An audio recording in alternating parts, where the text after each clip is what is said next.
एक दिन की बात है। सभी ग्वालवाल अपने झुंड के झुंड बछड़ों को पानी पिलाने के लिए जलाशय के तट पर ले गए। उन्होंने पहले बछड़ों को जल पिलाया और फिर स्वयं भी पिया। ग्वालवालों ने देखा कि वहां पर एक बहुत बड़ा जीव बैठा हुआ है। वह ऐसा मालूम पड़ता है जैसे कोई पहाड़ का टुकड़ा गिरा हुआ है।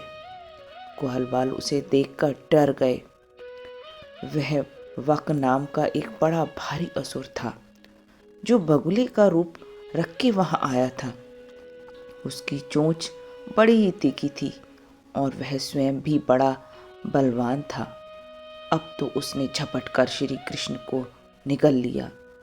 जब बलराम आदि बालकों ने देखा कि वह बड़ा भारी बगुला श्री कृष्ण को निकल गया, तब तो उनके प्राण ही निकल गए और वे तो अचेत से हो गए।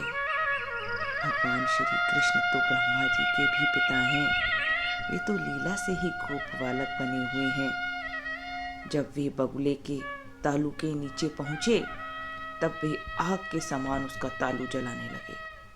अब तो उस दैत्य ने श्री कृष्ण के शरीर पर बिना किसी प्रकार का घाव किए ही झटपट उन्हें उगल दिया और फिर बड़े क्रोध से अपनी कठोर चोंच से उन पर चोट करने के लिए टूट पड़ा। भगवान श्री कृष्ण पर आक्रमण करने के लिए वह अभी झपट ही रहा था कि उन्होंने अपने दोनों हाथों से उसके दोनों चोंच पकड़ लिए और देखते ही देखते खेल खेल में उसे दो हिस्सों में चीर डाला। यह सब देखकर सभी ग्वालबाल बड़े आश्चर्यचकित हो गए। जब बलराम आदि ग्वालबालों ने देखा कि श्री कृष्ण बगुले के मुंह से निकलकर हमारे पास आ गए हैं, तब तो उन्हें बड़ा ही आनंद हुआ, मानो कि शरीर में प्राणों का संचार हो गया हो। सभी ने भगवान को अलग अलग गले लगाया। इसके बाद फिर सभी अपने अपने बछड़े हाँक कर ब्रज में आए और उन्होंने घर के लोगों से सारी घटना कह सुनाई। ब्रज के लोग आपस में कहने लगे, हाय हाय, यह कितने आश्चर्य की बात है कि इस बालक को कई बार मृत्यु के मुंह में जाना पड़ा, परंतु जिन्होंने इसका अनिष्ट करना चाहा उन्हीं का अनिष्ट हो गया। यह सब होने पर भी वे भयंकर असुर इसका कुछ भी नहीं बिगाड़ पाए। आते हैं इसे मार डालने की नीयत से, किंतु आग पर गिरकर पतंगों की तरह उल्टे स्वयं ही स्वाहा हो जाते हैं।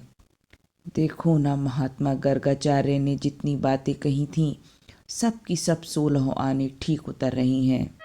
नंद बाबा आदि गोपगण इसी प्रकार बड़े आनंद से अपने श्याम और राम की बातें किया करते। वे उनमें इतने तन्मय हो जाते कि उन्हें संसार के दुख संकटों का कुछ पता ही नहीं चलता। इसी प्रकार राम और बलराम ग्वालबालों के साथ कभी आँख मिचौनी खेलते तो कभी बंदरों की भांति उछलते कूदते और नाना प्रकार की अपनी लीलाएं वृंदावन में करते। इस तरीके से खेलते खेलते उन दोनों ने ब्रज में अपनी बाल्य अवस्था व्यतीत की।